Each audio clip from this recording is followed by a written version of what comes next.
Është zhvilluar të premten mbledhja e kryesisë së re të Partisë Socialiste. Kryesia e re është zgjedhur pas një votimi në Asamblenë Kombëtare të PS-së, i cili u bë krejtësisht transparent në sytë e publikut dhe medias që e ndoqi hapasapi këtë proces të votimit të fshehtë. Kryesia e re, në përbërje me emra të rinj, por dhe nga ata që kanë qenë në 4 vitet e shkuara në këtë forum, u mblodh sot rreth 4 orë me dyert të mbyllura. Kryetari socialist Edi Rama, pas përfundimit të mbledhjes, e konsideroi këtë forum të lartë vendimarrës të PS-së si një forcë drejtuese drejt fitores së zgjedhjeve 2013.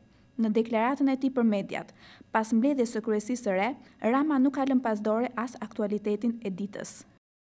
E para, zhvilluam një mbledhje konsultative të kryesisë së re, prej cilës jam jashtëzakonisht i kënaqur. Ishte një mbledhje e cila më krijoi bindjen në zgjedhjen e bërë nga Asambleja Kombëtare dhe në disponimin e të gjithë antarëve dhe antareve të kryesisë së re për të vënë në dispozicion të fitores së zgjedhjeve të ardhshme. E dyta, u informova për çka Saliu ka shprehur sot në prani të studentëve nga Kosova. E kam sfiduar dhe risfidoj të provoj me një dokument të vetëm që unë apo cili do nga përfaqësuesit e Partisë Socialiste të jetë shprehur kundër rrugës së kombit si projekt.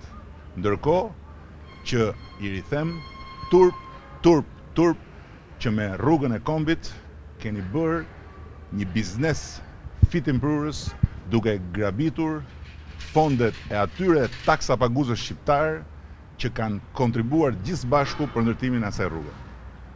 Dhe së treti, po ashtu informova lidhur me prononcimet e partive të vogla për reformën zgjedhore dhe dua të përsëris vullnetin e plot Partisë Socialiste për të dëgjuar dhe për të dakordsuar me të gjitha partitë e vogla të interesuara për ndryshimin e sistemit zgjedhor. Faleminderit.